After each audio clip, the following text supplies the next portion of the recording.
Bien, Martin, bonjour, Martin Richet, bonsoir. Bonsoir à tous. Bonsoir Laurent.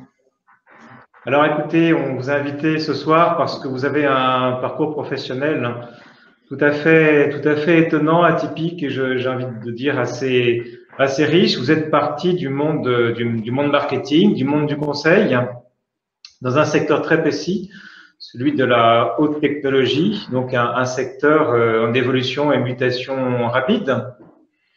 Et puis, il y a une quinzaine d'années, en préparant ce séminaire tous les deux, vous m'avez dit que c'est pas tout à fait un changement de cap. Il y a une quinzaine d'années, c'est plutôt une sorte de prise de recul pour, à travers une sorte de métier de conseil et en glissant peu à peu vers une expertise que vous avez développée autour de la responsabilité sociale des entreprises.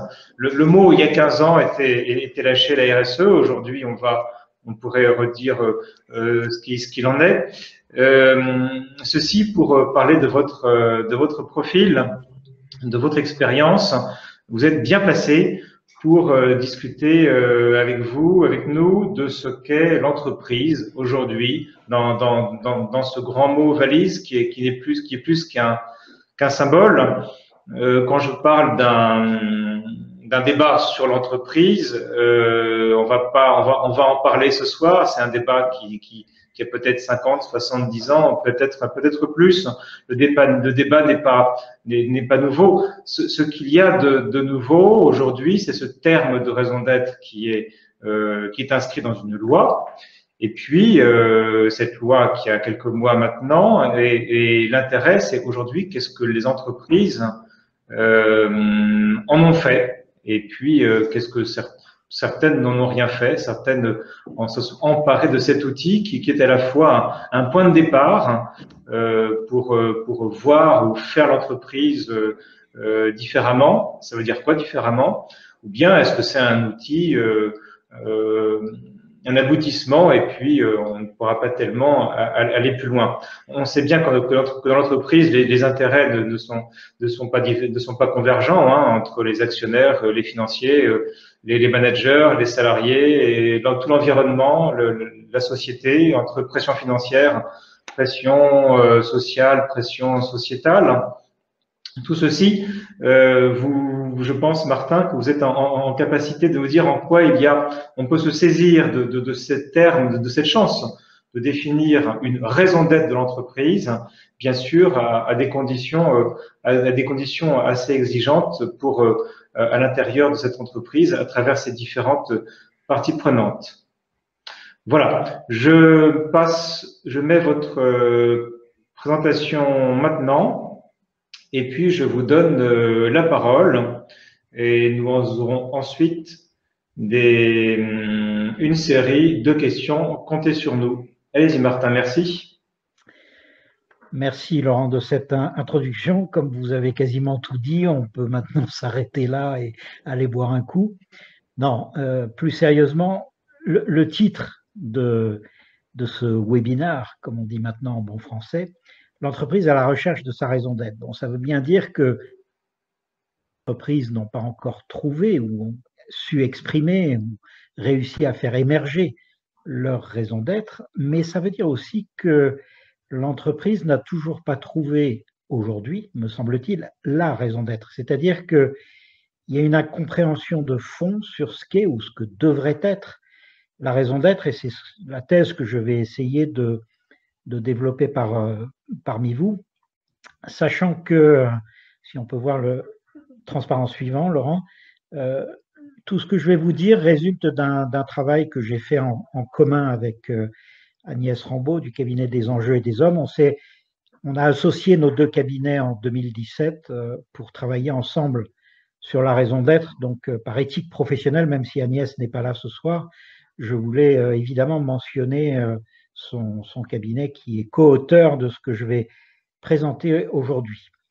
Alors, quel est le point de départ de la réflexion? Ben, une des choses qui nous a beaucoup étonnés, c'est qu'on a commencé à être consulté juste avant l'été, là c'était un peu la charnière, tout ça est très récent, hein, Laurent l'a dit, mais vous voyez le rapport Nota-Sénar qui a remis sur le devant de la scène cette notion de raison d'être qui existait déjà en France, mais surtout dans le monde anglo-saxon, où les Américains notamment parlent de corporate purpose, qui est la traduction littérale de ce qu'on entend nous par raison d'être. Mais ça a été remis au goût du jour par le rapport remis par Jean-Dominique Sénard et Nicole Notat. Ça, c'était en mars 2018. Donc, vous voyez, c'est encore très récent et ça a nourri la loi Pacte, qui elle-même a à peine plus d'un an aujourd'hui. Donc, tout ça reste encore très récent. Donc, bien sûr, il faut marcher avec quelques précautions.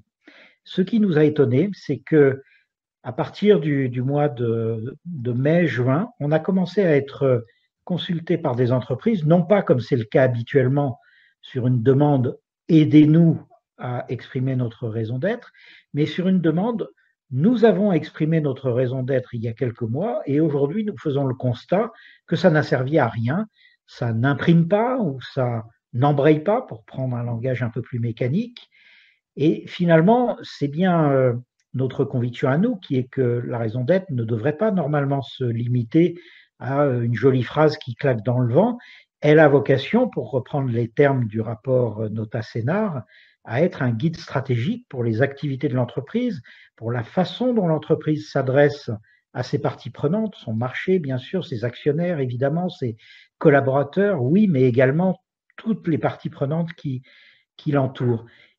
D'où la question fondamentale qui est à quoi sert la raison d'être et quel est le caractère opératif, le caractère performatif de la raison d'être dont se dotent les entreprises aujourd'hui.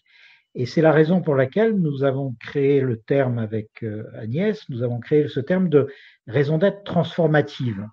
Pour nous, une raison d'être n'a d'intérêt que si elle est transformative, c'est-à-dire si elle se traduit par des changements concrets, par des progrès concrets de nature économique, sociale, sociétale, environnementale, ce qu'on veut, mais que, en tout cas, elle a, dans sa confrontation avec le réel, elle est un levier de progrès. Ce qui n'est pas le cas aujourd'hui dans la grande majorité des situations. On a identifié à peu près, en France, on est à peu près à 150 entreprises qui ont communiqué sur la raison d'être. Alors, ça va des grandes entreprises du CAC 40 jusqu'à des entreprises beaucoup plus petites. Mais sur ces 150 raisons d'être connues sur lesquelles il y a eu communication, à mon sens, il y en a beaucoup moins de 50, peut-être une grosse trentaine, qui effectivement sont des vrais, entre guillemets, des vraies raisons d'être au sens où je vais essayer de l'exprimer tout à l'heure. Et donc, il nous semble qu'il y a des conditions à réunir pour que la raison d'être soit utile, pour qu'elle imprime, pour qu'elle embraye, pour reprendre les termes de tout à l'heure. Donc, qu'elle soit utile. Et ces 5 conditions sont présentées ici et c'est les 5 points que je vous propose de passer rapidement en revue ensemble.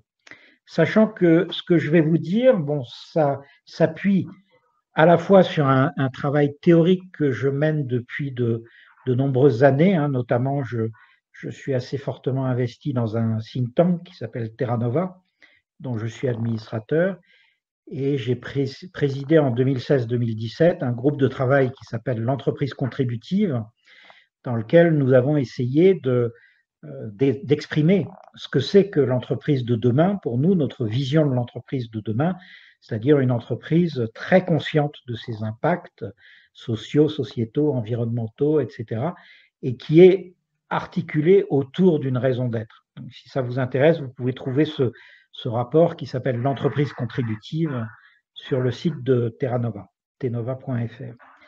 J'ai également travaillé pendant 6 ans avec le Collège des Bernardins, où on a travaillé sur des questions aussi stupides et pourtant aussi difficiles que à qui appartient l'entreprise, quelle est la finalité de l'entreprise, quel est le rôle de l'entreprise, et toutes ces questions théoriques qui ont également été dégrossies avec l'école des mines ont donné naissance à un certain nombre de concepts qu'on trouve dans la loi Pacte, comme par exemple la société à mission.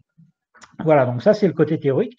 Il y a aussi le côté pratique parce que depuis 2017, je conseille donc avec le cabinet des enjeux et des hommes avec qui je suis associé, nous conseillons ensemble un certain nombre d'entreprises pour les aider Alors non pas, comme on dit, pour se doter d'une raison d'être, parce que la raison d'être, par définition, elle existe. Il y a bien une raison pour laquelle les créateurs de l'entreprise, à ses débuts, ont décidé de mettre sur pied cette entreprise. Ils avaient bien une idée, un objectif. Donc la raison d'être, elle existe toujours. Simplement, il faut la faire émerger. Elle est parfois enfouie.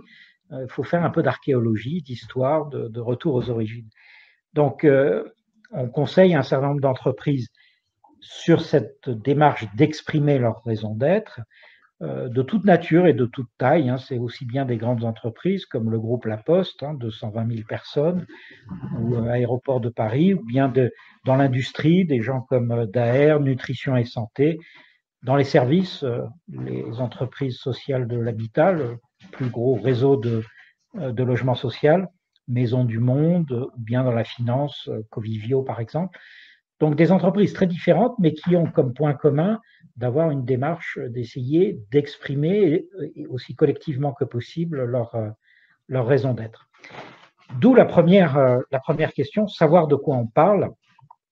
Alors, qu'est-ce que c'est que la raison d'être? D'abord et avant tout, qu'est-ce que ça n'est pas? Ça n'est pas une simple déclaration d'intention.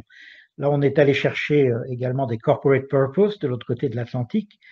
Mais vous voyez, quand on dit proposer le meilleur service possible aux consommateurs, c'est typiquement une déclaration d'intention. Et c'est même d'ailleurs, au-delà de ça, c'est même plutôt une incantation, parce que ça ne se traduit par aucun engagement concret. Dans le cas de cette entreprise, Zappos, qui est pourtant une des entreprises reconnues comme les plus innovantes aux États-Unis, hein, ils font de la vente de chaussures exclusivement sur Internet. Ils ont d'ailleurs récemment été rachetés par Amazon.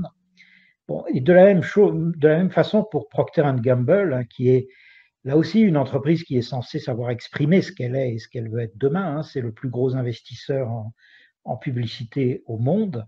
Eh bien, la raison d'être de Procter & Gamble, qui est aussi longue que celle de Zappos et courte, ne veut pas dire grand-chose. N'importe qui pourrait dire ça. Enfin, a priori, n'importe quelle entreprise qui s'occupe de consommateurs, donc qui est dans la vente de produits grand public, pourrait dire la même chose.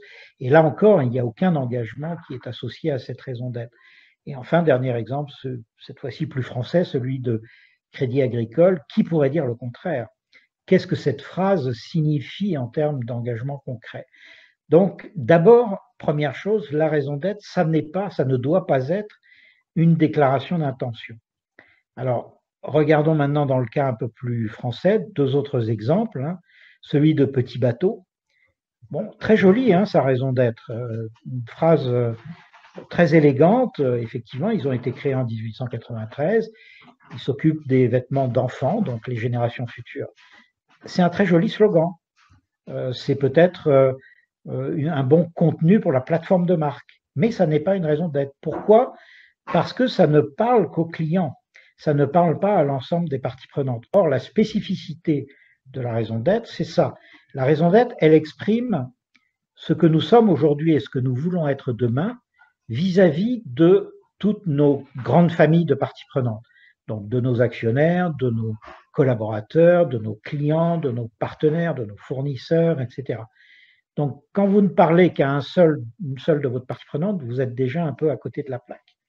Bon, de la même façon, celle de Swiss Life France, qui est ici, hein, permettre à chacun de vivre selon ses propres choix, bon, bah, chapeau. Donc, si je suis un urbain et que j'ai acheté un énorme 4x4 SUV juste pour être plus haut que les autres, en polluant la planète sans me préoccuper de mes impacts, bah, après tout, hein, je vis selon mes propres choix. Donc, ça leur va très bien à Swiss Life. Ça n'a rien à voir avec une raison d'être.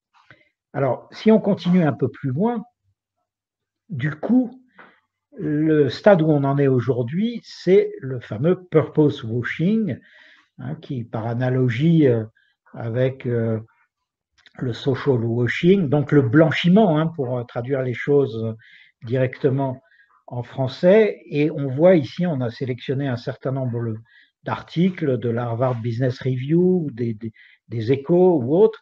On voit que ce n'est pas une problématique franco-française.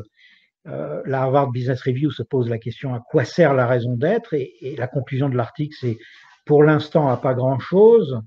La revue e-marketing se pose la question quels sont les risques du purpose washing, ou en bas à droite, vous avez un des articles les plus sanglants qui vient des Échos, qui dit les premières entreprises adoptent leur raison d'être, bullshit or not, et la conclusion, c'est plutôt bullshit. Bon, donc voilà, la raison d'être qui ne serait que une façon, là encore, de travestir la réalité, de maintenir un écart entre le dire et le faire, de proclamer des choses qu'on est très loin de mettre en pratique, et qui donc, finalement, n'est qu'une façon de tromper les parties prenantes. Je vous disais que ce n'est pas franco-français. En Grande-Bretagne, il y a un institut spécialisé en RSE qui s'appelle Responsible Business Tracker, qui a fait une étude très précise sur les grandes entreprises britanniques. Il montre que 86 d'entre elles ont une raison d'être, donc ont communiqué sur une raison d'être, mais il n'y en a que 17% qui ont un plan réaliste pour l'atteindre.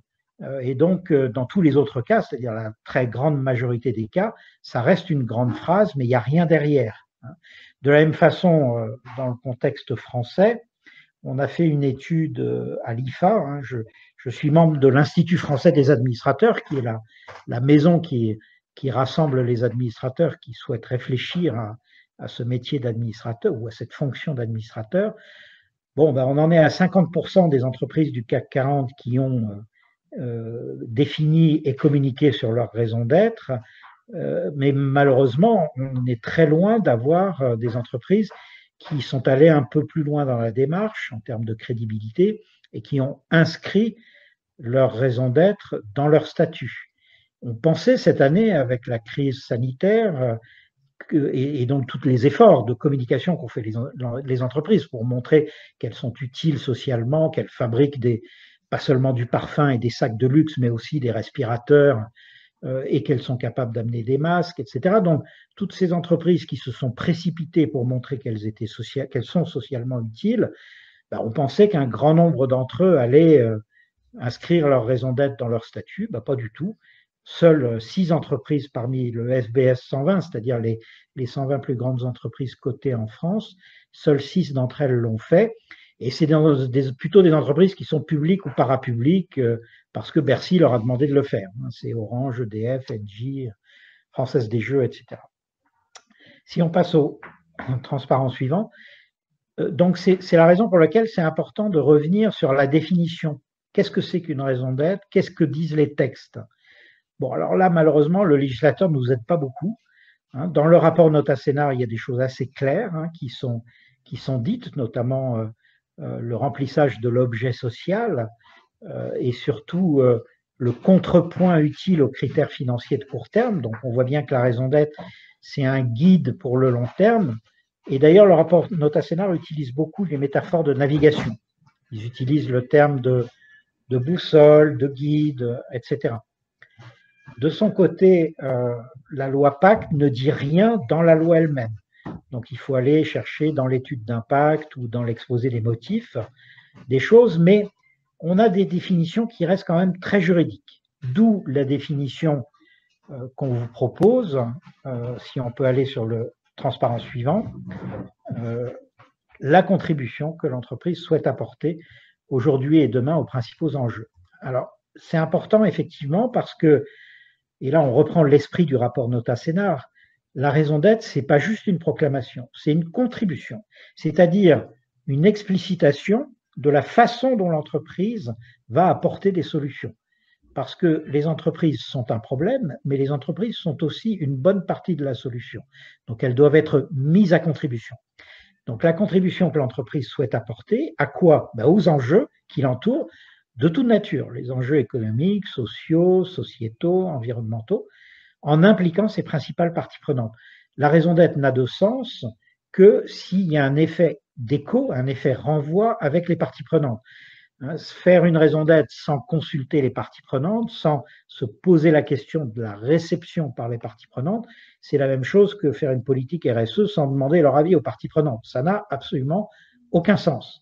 À partir du moment où on veut avoir une contribution, il faut que cette contribution soit appréciée par le regard et par l'avis des parties prenantes. Voilà.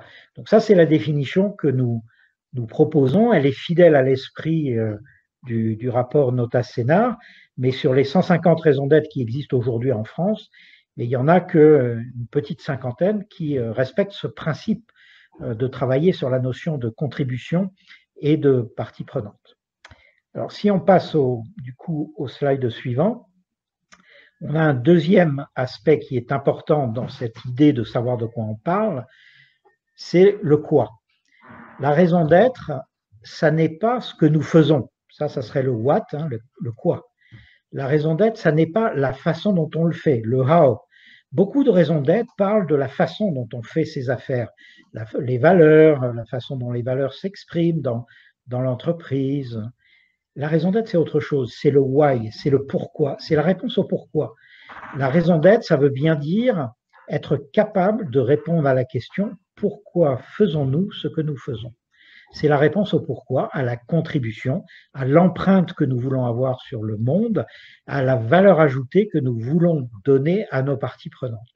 Or, là encore, la plupart des phrases de raison d'être qui ont été communiquées cette année ou l'année précédente sont des raisons d'être qui s'articulent autour du what, autour du how, mais qui occultent la question fondamentale du why, c'est-à-dire de la finalité de l'entreprise. Pourquoi sommes-nous là? Qu'est-ce que nous apportons au monde? Qu'est-ce qui manquerait au monde si nous n'étions pas là? Et si on passe du coup au slide suivant, ça veut dire que ce premier point qui est essentiel, savoir de quoi on parle, signifie qu'il faut faire beaucoup de pédagogie. Donc dans nos missions, les missions que nous menons auprès des entreprises, on passe beaucoup de temps avec les membres du COMEX, du CODIR, les membres du conseil d'administration, à partager des convictions sur ce qu'est la raison d'être et ce que devrait être la raison d'être de l'entreprise. Et donc, on a besoin de ce partage et on a besoin d'impliquer les parties prenantes, que ce soit les parties prenantes internes, par exemple les salariés, mais également les parties prenantes. Merci Martin. Donc, on a l'impression qu'il y a des principes. La raison d'être demande à l'entreprise de chercher quels sont ses principes de vie et d'action, mais que tout de suite, on achoppe à la question de ce qu'on appelle les parties prenantes, qui est un terme ancien, mais qui est très concret, c'est-à-dire qu'ils sont à la fois internes et externes. Vous l'avez dit, la raison d'être s'adresse à la fois à l'ensemble de ces parties prenantes, pas seulement un interne, un externe, aux salariés ou aux financiers. C'est toute la difficulté, c'est au fond à la fois de convaincre l'ensemble des acteurs plus ou moins éloignés de l'entreprise, des acteurs financiers ou non financiers, encore une fois, à court terme et à long terme, vous nous rappellerez pourquoi. C'est tout l'enjeu de travailler avec l'ensemble des acteurs. Et donc là, vous posez, Martin, une sorte de méthode, d'exigence pour ce que vous dites. Vous appelez ça de positionner un niveau d'ambition. Voilà, exactement. C'est-à-dire qu'il faut être clair sur ce qu'on attend de la raison d'être. Avant de se lancer dans la démarche, il faut savoir ce qu'on veut en faire. Et la loi Pacte, de ce point de vue-là, bon, moi j'ai été très impliqué au moment de la discussion parlementaire, en soutien de groupes parlementaires et d'organisations syndicales autour de la raison d'être. Et progressivement, lors du débat parlementaire, la structure de la loi Pacte s'est dégagée et on a donc une structure en trois marches d'escalier.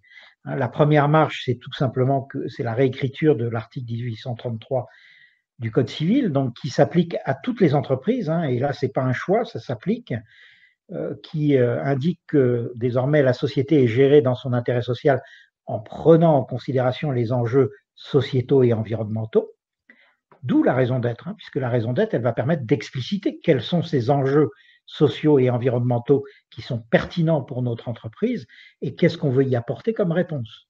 Donc ça, c'est la première marche. Il y a une deuxième marche pour ceux qui veulent aller plus loin, qui est de définir, d'exprimer leur raison d'être, et après, elles ont le choix de l'inclure ou non dans leur statut. Et puis, il y a une troisième marche qui est encore plus exigeante, encore plus ambitieuse, qui est de réclamer la qualité de société à mission, où là, non seulement il faut avoir exprimé sa raison d'être, non seulement il faut l'avoir inclus dans ses statuts, mais il y a également 4 autres conditions très précises prévues par le législateur. Il faut un comité de mission qui va vérifier chaque année qu'effectivement on investit suffisamment pour que cette raison d'être devienne réalité. Bref, il y a des conditions supplémentaires, ce n'est pas l'objet d'aujourd'hui, on n'a pas le temps, donc j'y reviens pas, mais vous voyez, donc il faut savoir déjà où on se positionne en termes de niveau d'ambition. Deuxième exemple en termes de niveau d'ambition, et c'est le transparence suivant, c'est le fait que définir, plus exactement exprimer sa raison d'être, c'est un projet d'entreprise. Vous avez plein d'entreprises dans lesquelles le projet raison d'être est mené par exemple par la stratégie, par le département stratégie ou le service stratégique. Vous en avez d'autres où c'est mené par le marketing, vous en avez d'autres où c'est mené par la RH. Et ben, dans tous les cas, c'est une catastrophe parce que vous allez avoir une raison d'être qui est déformée par la fonction qui en a pris la responsabilité. Quand c'est défini par la RH, par exemple, ça ne donne pas une raison d'être, ça donne une marque employeur. C'est-à-dire les raisons, ce qu'on est aujourd'hui et les raisons qui font qu'on a très envie d'aller travailler dans cette entreprise. Si c'est mené par la stratégie, ben, ça va être très orienté vers l'environnement concurrentiel. Si c'est mené par le marketing, ça va essentiellement parler aux clients et aux prospects.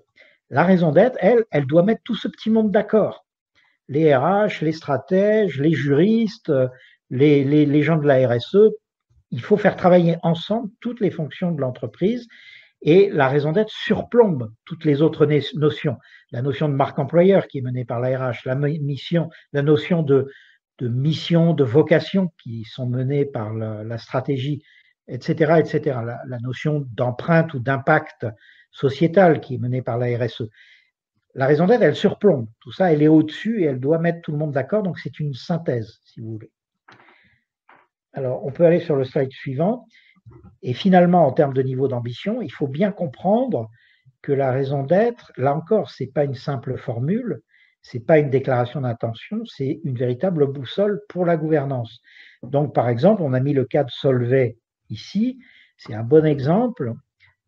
Pour être fidèle à sa raison d'être, eh bien, Solvay s'est désengagé progressivement d'un certain nombre de lignes de produits, par exemple la filière PVC, qui rapportait pas mal, hein, qui était une partie significative du chiffre d'affaires et des profits. Mais voilà, on prend sa raison d'être au sérieux. La raison d'être, elle guide la stratégie de long terme, le comportement de l'entreprise et le comportement des salariés et des managers dans l'entreprise.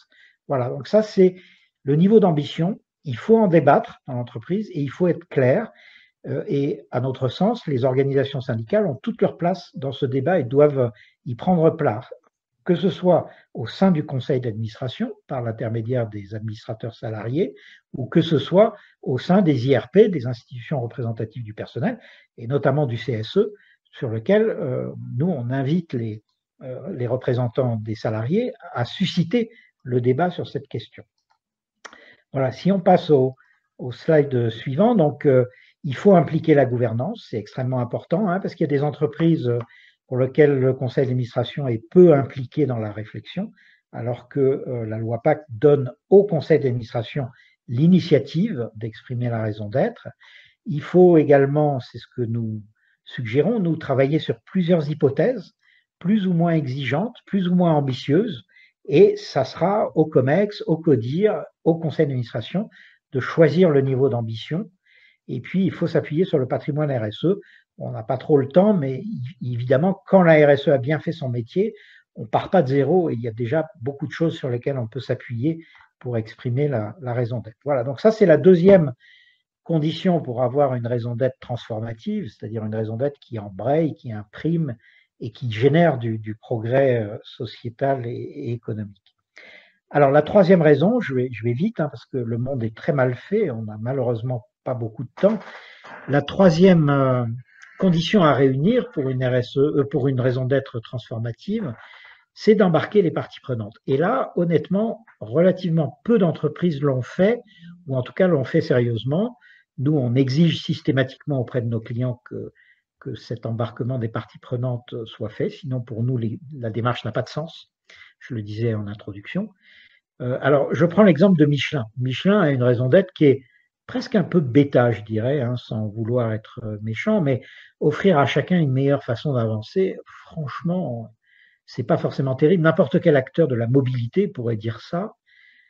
Mais par contre, cette raison d'être, elle est en fait très intéressante, elle est en fait très charpentée, parce qu'elle trouve sa légitimité dans la façon dont Michelin la décline vis-à-vis de ses parties prenantes.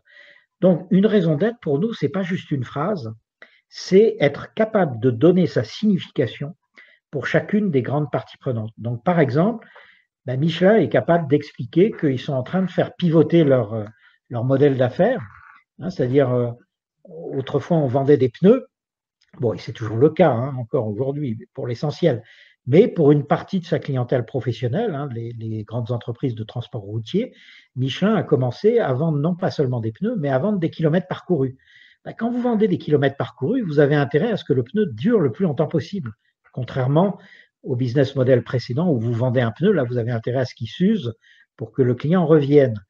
Bon, quand vous avez intérêt à ce que le pneu dure le plus longtemps possible, ben vous économisez beaucoup d'eau et d'énergie, parce qu'un pneu c'est beaucoup d'eau et d'énergie, c'est aussi du caoutchouc, donc de la déforestation d'EVA.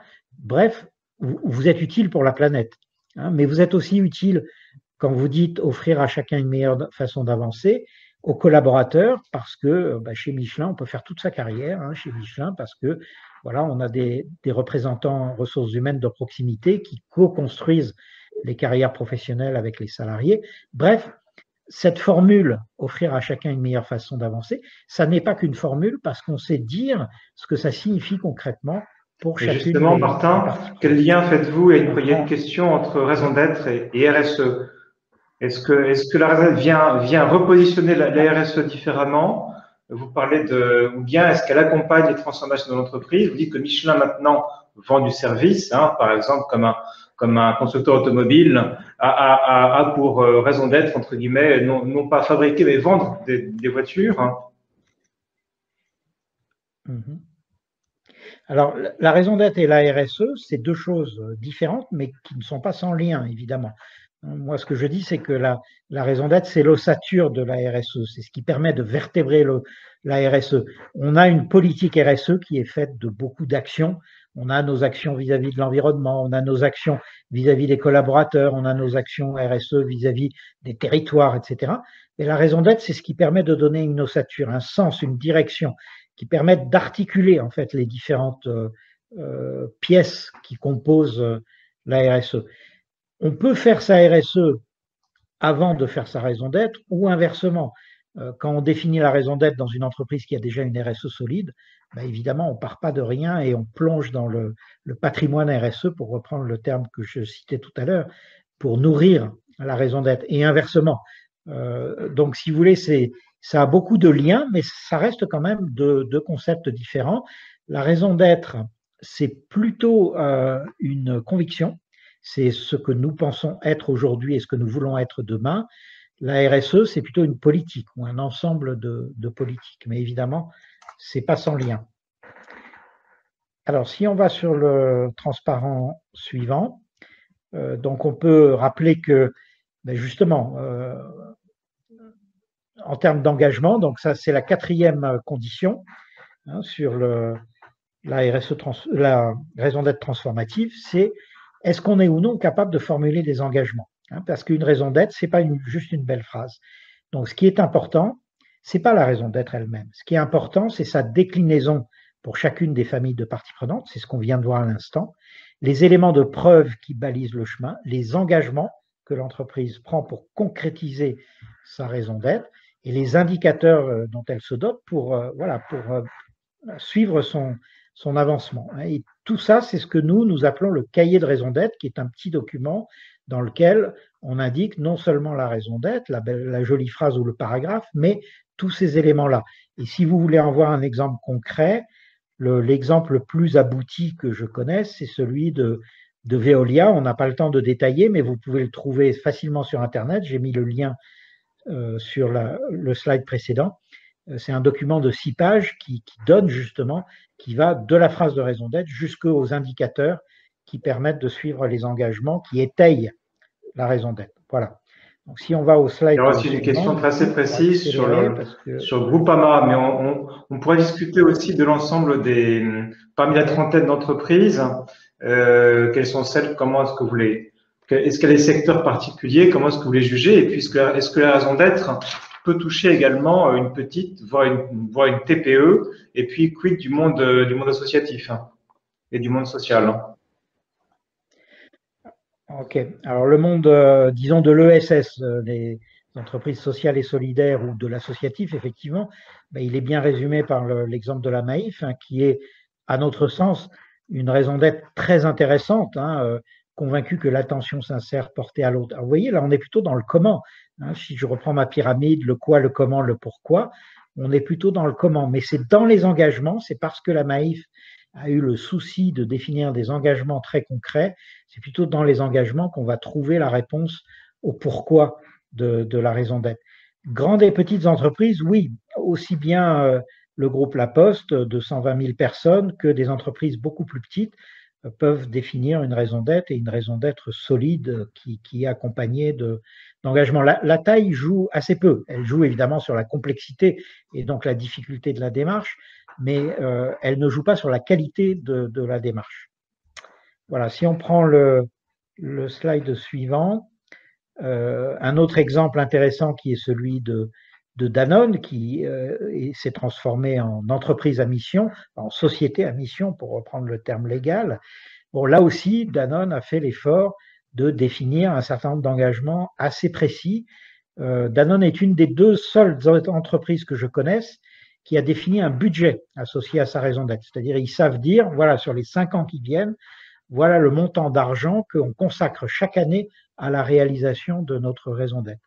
Alors, ça ne veut pas dire pour autant que Danone est une entreprise idéale et parfaite. Moi, j'y ai fait des missions de conseil dans plusieurs endroits, dans l'eau, dans plusieurs divisions, et il y a des endroits qui sont vraiment pas terribles. Par contre, il y a d'autres endroits qui sont excellents.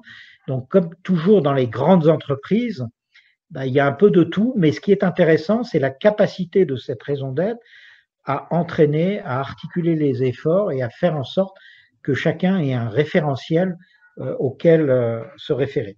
Voilà. Et si on prend le transparent suivant, s'il te plaît, Laurent. Voilà, du coup, le livrable pour nous, c'est pas du tout de la raison d'être elle-même, qui encore une fois n'a pas une importance phénoménale. C'est ce qu'on appelle le cahier de raison d'être, qui contient également le manifeste explicatif, où on explique ce que signifie cette raison d'être pour chacune des grandes parties prenantes, dans lequel on explicite également les engagements concrets, les indicateurs et, important, la gouvernance dont l'entreprise entend se doter pour piloter cette raison d'être. Et par exemple, le rôle qui jouera ou que n'y jouera pas le dialogue social. Tout à fait. Il y a une vraie question autour de la qualité de vie au travail. Quel lien on peut faire? Comment se constitue la QVT dans cette démarche? Et puis qu'est-ce que les salariés ont et gagné de façon très concrète? Alors effectivement, la QVT, qui est un des pans de la RSE, est en général abordée par la raison d'être. Quand on dit que la raison d'être doit parler à l'ensemble des parties prenantes, donc elle doit parler notamment aux salariés, ne serait-ce que parce que c'est l'intérêt même, l'utilité même de la raison d'être. Pourquoi est-ce que les entreprises expriment leur raison d'être? Parce qu'elles souhaitent donner un sens ou partager un sens commun, donner une direction, une boussole dans laquelle tout le monde se retrouve et qui participe à la motivation des parties prenantes. Donc ça participe à la motivation des salariés, à la motivation des clients qui doivent se retrouver dans le projet qu'exprime l'entreprise au travers de sa raison d'être. Donc évidemment, la raison d'être, elle doit parler aux salariés. Et quelles sont les matières, les principaux matériaux qu'on regarde en général? C'est les éléments autour de la QVT, les éléments autour de la politique de formation, d'employabilité, etc., les éléments autour de la parité, égalité homme-femme, etc. C'est tous ces aspects qui finalement forment la qualité de la politique sociale de l'entreprise. La qualité du dialogue social en fait également partie. Vous voyez, donc la raison d'être doit se référer à un certain nombre de ces éléments. Et notamment, c'est ce qu'on trouve dans le manifeste. Si vous retrouvez le manifeste si vous regardez le manifeste de Veolia ou celui de Nutrition et Santé, par exemple, vous trouvez ce que signifie leur raison d'être pour leurs salariés. Alors, pour terminer, transparent suivant, donc bon, un exemple avec Maison du Monde, bon, qu'on n'a pas le temps de développer, mais où là, c'est un bon exemple où pour chacun des métiers qui composent Maison du Monde, qui est une entreprise qui distribue des articles de décoration, eh bien, ils ont décliné la raison d'être pour chacun des métiers, pour le réseau, pour la RH, pour l'immobilier, etc. Donc, c'est une approche là aussi assez intéressante. Finalement, pour finir, la cinquième condition, ben, c'est tout simplement le déploiement. Parce que beaucoup d'entreprises disent on va exprimer notre raison d'être, mais ne se préoccupent pas de ce qui va se passer derrière. Ben, franchement, ça ne sert pas à grand-chose.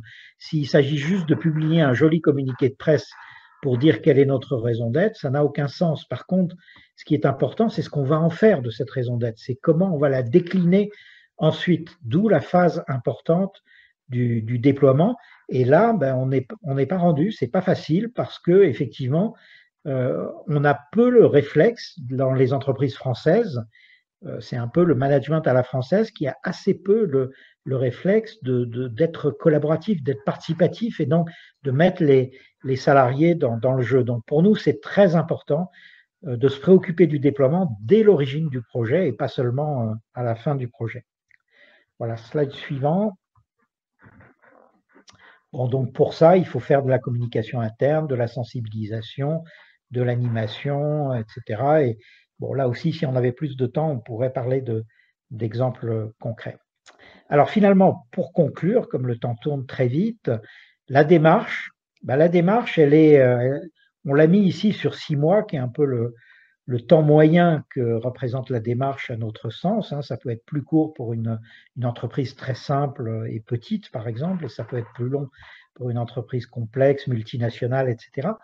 Mais dans la démarche, vous voyez, l'essentiel, la plus grande partie de la démarche, sans rentrer dans les détails, c'est le travail qu'on fait avec les parties prenantes. Donc le travail qu'on fait avec les salariés pour les mettre à contribution, pour fabriquer la raison d'être, pour l'exprimer, et puis le travail qu'on fait avec les parties prenantes, cette fois externes, les clients, les partenaires, les grands fournisseurs, les représentants des territoires, etc., pour les faire réagir sur différentes hypothèses de raison d'être. Donc là, la démarche telle qu'on la déroule est aussi une façon de montrer l'importance du travail avec les parties prenantes. Et en conclusion, eh bien, j'avais préparé 2 exemples concrets, mais on n'a pas trop le temps. Donc, on va passer les 2 slides qui suivent, CAMIF et Open Classroom. Voilà, si tu peux aller sur le suivant, et encore le suivant, et encore le suivant. Voilà, pour arriver directement sur la définition. Qu'est-ce que c'est pour nous que la raison d'être transformative? Eh bien, c'est un fil rouge. Un fil rouge, c'est-à-dire c'est ce qui va guider le développement de l'entreprise pour les décennies à venir. Hein. On ne fait pas une raison d'être pour 3 ou 5 ans comme un plan stratégique. Hein. On fait une raison d'être pour 15 ou 20 ans au moins. Hein. Et ça permet donc d'opérer un alignement de la contribution de l'entreprise. La contribution aux enjeux, c'est la définition qu'on a vue au début de cette intervention, pour l'aligner avec la stratégie, avec les modèles d'affaires, avec les produits, les process, les valeurs, la culture managériale, le comportement des collaborateurs. Donc on voit que la raison d'être, ça doit être l'ossature, ça doit devenir progressivement l'ossature, le squelette, si vous voulez, autour duquel l'entreprise est construite et le fil rouge qu'elle suit pour son développement. Voilà, je vous ai dit l'essentiel. Juste un dernier slide pour vous dire que si ça vous intéresse d'aller plus loin, on a fait un petit document qui résume ce que j'appelle les bonnes pratiques, hein, avec les 10 bonnes pratiques pour exprimer sa raison d'être. Donc c'est un document qu'on peut télécharger. Donc je mettrai là tout à l'heure, dès que j'aurai 1 minute, je collerai dans le chat le lien Internet qui vous permet d'accéder à ce document et de le télécharger si vous avez envie d'aller plus loin. Et puis enfin, vous avez mes coordonnées si vous souhaitez me recontacter par la suite pour aller plus loin. Voilà. Merci Martin, on a envie de creuser exemple par exemple. Hein, tu citais le slide sur la CAMIF. Il y a des questions autour de Groupama, j'ai cité. Est-ce que tu pourrais revenir aussi sur Danone et puis sur le groupe Orange? Ok. Alors, Danone, ils ont défini une raison d'être qui est très axée sur la santé. De mémoire, c'est quelque chose comme apporter la santé au plus grand nombre par l'alimentation. Alors, c'est intéressant parce que effectivement, on ne nous parle pas de yaourt. On ne nous parle pas des produits de Danone. C'est-à-dire qu'on ne nous parle pas du quoi. On ne nous parle pas du comment on le fait. On nous parle effectivement du pourquoi. Si Danone est là, c'est parce qu'elle a décidé d'améliorer la santé des gens. Elle le fait par l'alimentation, Mais vous voyez, l'alimentation, ça n'est qu'un véhicule, une façon de porter la santé, d'apporter la santé aux gens. Alors, c'est une raison d'être qui a plusieurs points forts, hein, à mon sens. Notamment, elle a un premier point fort qui est la simplicité, parce que tout le monde peut comprendre ça. On n'a pas besoin d'être du métier pour comprendre ça. Et ça, c'est important, hein, parce qu'il y a des entreprises qui font des raisons d'être qui sont trop techniques, qui ne sont comprises que par les professionnels de la profession, comme on dit. Hein, alors que la raison d'être doit parler à tout le monde, y compris aux médias, aux gens qui sont assez éloignés du savoir-faire de l'entreprise. Donc, simplicité. Elle est synthétique. Hein, il y a un des grands experts de la raison d'être aux États-Unis qui a fait un article dans la Harvard Business Review pour dire que une bonne raison d'être devrait pouvoir être imprimée sur un t-shirt. Bon, alors c'est vrai et c'est pas vrai, hein, il faut pas exagérer, c'est pas du marketing encore une fois. Mais c'est vrai que la raison d'être, elle n'a d'intérêt que si elle imprime dans l'esprit des gens, donc si elle est mémorisée. Donc on a plus de chances de mémoriser quelque chose si c'est une phrase relativement courte, quitte bien sûr à la développer et à l'expliciter dans le manifeste, hein, dans le document complémentaire dont je parlais tout à l'heure. Bon, en revanche, cette raison d'être, elle a enfin un troisième attribut positif qui est que la durabilité. On fait une raison d'être, je disais tout à l'heure, pour 15 ans, pour 20 ans. Cette raison d'être-là, de Danone, elle a été faite entre 1999 et 2001, hein, au tournant des années 2000. Donc vous voyez, elle a plus de 20 ans. Et c'est toujours la même, et elle a accompagné Danone dans toutes ses mutations. Par exemple, ils ont vendu toute l'activité biscuits. Hein, vous vous souvenez, les petits lus qui occupaient le site à Nantes, etc., c'était parce que le groupe Danone avait décidé de vendre son activité biscuits, parce qu'effectivement, avec les biscuits, on n'apporte pas tellement la santé. Ils ont vendu toute leur activité alcool, parce qu'avec l'alcool, on n'apporte pas tellement la santé. Et ils ont utilisé une bonne partie du cash flow qu'ils ont obtenu par la vente de ces activités pour racheter des entreprises, notamment assez pointues sur la nutrition, aux États-Unis notamment. Donc, leur raison d'être a effectivement été, d'une certaine façon, un guide de leur stratégie. Bon, à côté de ça, il y a des points faibles. Hein. Les points faibles, c'est que, par exemple, c'est une raison d'être qui parle beaucoup aux consommateurs, mais pas beaucoup aux autres parties prenantes. Notamment, elle ne dit pas grand-chose, je trouve, aux salariés. Et puis, un autre inconvénient, c'est que même si Emmanuel Faber a fait l'effort de faire travailler ses équipes sur la déclinaison en objectifs concrets, bon, ces objectifs concrets, ils ne sont pas toujours parfaitement déclinés dans toutes les entités du groupe Danone, hein, qui est un vaste monde présent sur les 4 principaux continents, dans beaucoup de pays. Tout à l'heure, quelqu'un parlait de l'APEC qui cherche, qui entame une démarche de raison d'être et l'APEC qui est un organisme paritaire. Comment est-ce que les organisations patronales et syndicales ont accueilli cette petite révolution en fait?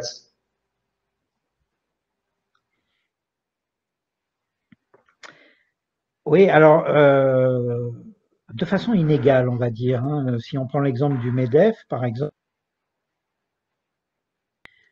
à l'idée de la raison d'être, de la même façon d'ailleurs que le Sénat. Le Sénat a voté contre l'article 61 qui contenait toutes les dispositions autour de la raison d'être, la société à mission, etc. Donc le MEDEF s'est opposé, et puis vous savez, il y a eu l'élection avec le remplacement de Pierre Gattaz par Geoffroy Roux de Bézieux, et Geoffroy Roux de Bézieux, lui, a eu une approche beaucoup plus ouverte, et à tel point que le MEDEF s'est doté d'une raison d'être. Alors c'est une raison d'être un peu simplette, qui dit en gros qu'il faut manager les entreprises de façon responsable. Donc, ça ne mange pas de pain. Ils ne se sont pas beaucoup mouillés. Et surtout, j'ai entendu le week-end dernier, Geoffroy Roux de Bézieux, dans l'une de ses interventions publiques, a utilisé un terme redoutable. Il a dit « le MEDEF a adopté une raison d'être ». Voilà, comme si on adoptait une raison d'être, comme vous allez chez nos amis les bêtes et vous adoptez un animal de compagnie. Donc, ça montre bien, me semble-t-il, que ce n'est pas à la hauteur des enjeux du côté du MEDEF. Alors, vous citiez également l'APEC. Effectivement, j'ai appris que l'APEC a lancé une démarche d'expression de sa raison d'être. Pour tout vous dire, je crains un peu le pire parce qu'il s'appuie là-dessus sur un cabinet de communication. Donc ça, c'est jamais bon signe, quoi qu'il y a des cabinets de communication qui sont excellents. Mais si on considère que définir sa raison d'être, c'est une démarche de communication, je crois qu'on n'est pas forcément très très bien parti pour aller vers ce que j'ai appelé une raison d'être transformative. Enfin, ça vient de commencer, donc on verra. Il faut donner le temps à cette vénérable association de faire son travail jusqu'au bout.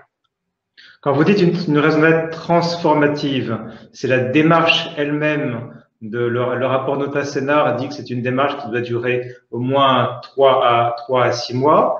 Tu insistes sur la question du long terme, hein, à la différence de la stratégie qui est sur les X trimestres, voire X années. La raison d'être est là pour être bien plus pérenne. Mais alors, comment est-ce qu'on est, une fois qu'on s'est mis d'accord pendant quelques semaines avec une belle méthode sur au fond, pourquoi est-ce qu'on se lève le matin, qu'est-ce qu'on a à faire ensemble, avec l'impératif d'agilité, de mobilité, d'adaptation à la concurrence et au marché. Comment est-ce qu'on vient anticiper quand on cherche sa raison d'être avec cette agilité nécessaire, pour reprendre un terme pas plus que marketing, mais en tout cas qui impose au management beaucoup de souplesse, comme on le voit aujourd'hui.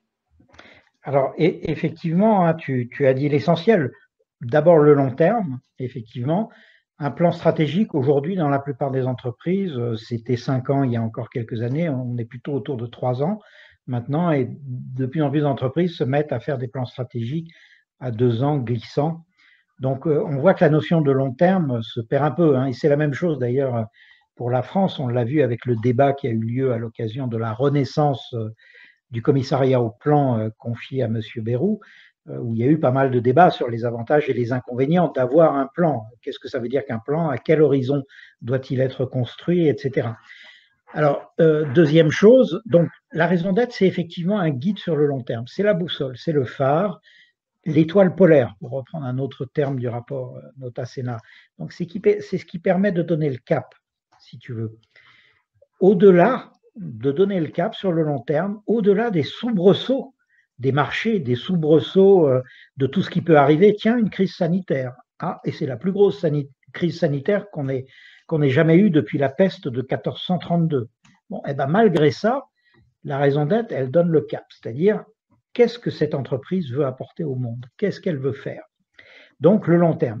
À côté de ça, très justement, tu soulignes le fait que tout bouge de plus en plus vite autour de nous, et donc les entreprises ont besoin d'agilité, mobilité. Là, le grand acronyme dont tout le monde se gargarise dans les entreprises aujourd'hui, c'est VUCA, hein, volatilité, uncertainty, le caractère incertain de notre environnement, agilité, etc. Bon, donc il faut être capable de se remettre en question. Ben oui, mais c'est justement pour ça qu'on a besoin d'une raison d'être. Ça n'empêche pas de s'adapter. Regarde l'exemple de Danone, c'est pour être fidèle à la raison d'être qu'ils ont changé d'activité, qu'ils ont vendu l'alcool, qu'ils ont vendu les biscuits. Donc ça n'empêche pas, absolument pas. Ça n'est pas un carcan, une raison d'être. C'est vraiment l'étoile polaire qui permet justement de tirer les bords, mais sans jamais perdre la direction, sans jamais perdre. Donc on pourrait dire, pour prendre la métaphore de la voiture, on pourrait dire, je reprends une formule qui était donnée par quelqu'un, un grand du métier de la prospective, qui disait que plus la voiture va vite, plus ses phares doivent éclairer loin. Et c'est exactement ça la problématique d'aujourd'hui. Pour pouvoir bouger, pour pouvoir être agile, il faut avoir des phares qui éclairent loin, il faut savoir où on va et avoir une direction claire. Donc c'est un peu de cette façon-là qu'on peut réconcilier ce qui paraît à première vue contradictoire et qui, à mon sens, ne l'est pas, cette notion de long terme et cette notion d'agilité. Qu'est-ce que l'entreprise veut apporter au monde?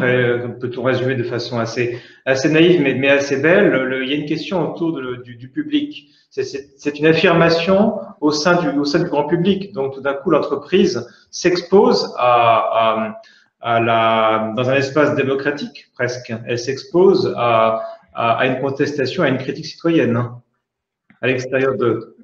Absolument, absolument. D'ailleurs, je vais vous confier quelque chose, comme on est entre nous, hein, vous ne le répétez pas, mais personnellement, je ne suis pas contre le greenwashing, ce qu'on appelle le greenwashing ou le purpose washing. Pourquoi? Parce qu'à partir du moment où une entreprise s'exprime, eh bien, elle est obligée d'agir en correspondance avec ce qu'elle a dit. Donc, il y a un certain nombre d'études universitaires, hein, académiques, qui montrent ça très bien, qui montrent que les entreprises qui parlent beaucoup, qui disent voilà, je suis plus vert que les autres, etc., Évidemment, ça nous énerve tous parce qu'on sait qu'en grande partie, c'est du pipeau, qu'elles n'agissent pas autant qu'elles disent et qu'il y a un écart entre le dire et le faire. Mais, cela dit, elles agissent beaucoup plus que celles qui ne disent rien. Donc, le seul fait de dire est déjà un premier pas vers les actions. C'est la raison pour laquelle, moi, de façon très pragmatique, je dis vive le greenwashing. Alors, c'est provocateur, donc je ne le dis qu'à vous, je ne le dirai pas en public. Mais vous voyez, si on veut véritablement que les entreprises évoluent, en même temps, je regarde le chat, donc pour répondre à Laurent Mailleux, si on veut que ça change la vie et le travail des salariés au quotidien, eh bien, il faut être capable de s'exprimer sur ce qu'on veut être demain, sur ce qu'on est aujourd'hui et ce qu'on veut être demain. Dans les entreprises, ça ne va pas sans débat, et il y a des débats très très forts chez nos clients. Quand vous dites, par exemple, quand vous définissez une raison d'être avec un très fort accent sur les générations futures ou bien sur l'impact environnemental, et ben dans l'entreprise, vous avez ceux qui sont pour et ceux qui ne sont pas forcément pour. Et donc, le seul fait de réfléchir sur cette raison d'être fait émerger les contradictions qui sont inhérentes à la vie de l'entreprise, parce que la RSE et le développement durable nous disent qu'il faut essayer de combiner la performance économique, la performance sociale et sociétale et la performance environnementale et écologique. Oui, mais parfois, tout ça, ça s'est très bien aligné, mais parfois, il y a des tensions, parfois, il y a des contradictions. Et c'est exactement, je pense que on pourrait faire un parallèle avec le syndicalisme. Le bon syndicalisme, c'est pas le syndicalisme qui dit qu'il n'y a pas de débat et que tout le monde est d'accord. Le bon syndicalisme, c'est celui qui accepte d'affronter les contradictions et de plonger dans le débat, de plonger dans la négociation. Et donc d'être capable de documenter les contradictions, en quoi sur telle décision être environnementale, c'est contradictoire avec être social. Par exemple, je suis dans la chimie et parce que ce site, je ne suis pas capable d'investir en nouvelles normes environnementales. Bon, c'est bien que je sois capable, en contradiction, et de comprendre et d'expliquer comment je vais la résoudre dans un sens ou dans l'autre.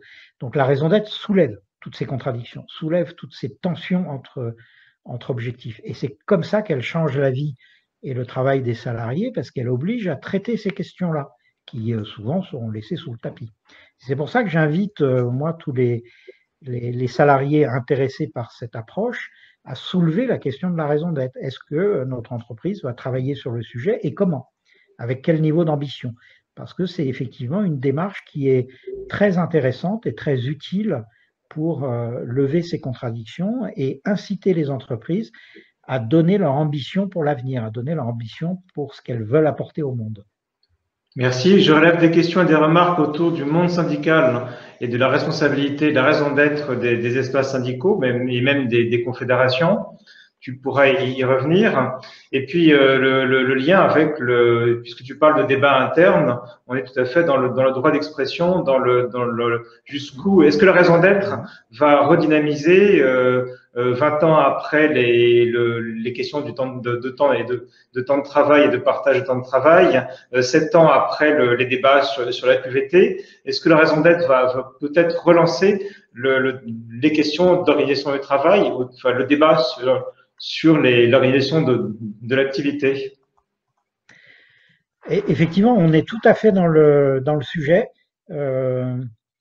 L'expression des salariés, c'est ce qui permet là aussi de trouver un espace sécurisé avec le management, en tout cas le management de proximité mis un peu à distance pour permettre de débattre de ce qui va bien et ce qui va moins bien dans le travail, pourquoi est-ce qu'on s'entend jamais avec les gens du marketing, etc.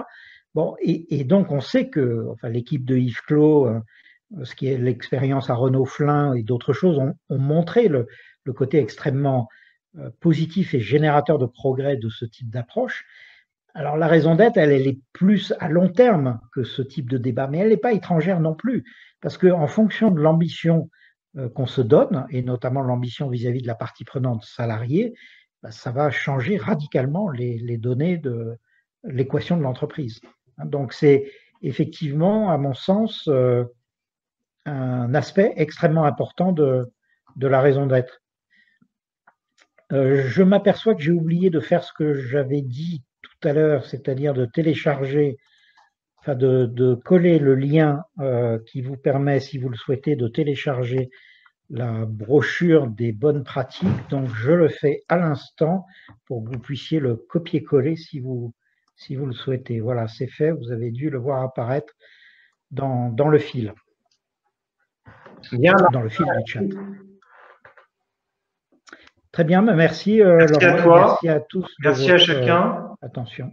Et puis chacun recevra l'ensemble des liens. Bien sûr, tu as parlé des travaux précurseurs auprès de l'école des mines et du collège des Bernardins auquel tu as participé. Et puis en parallèle avec au sein de Terra Nova notamment, tu as publié plus largement à la Fabrique de l'Industrie et puis aussi à la NAT.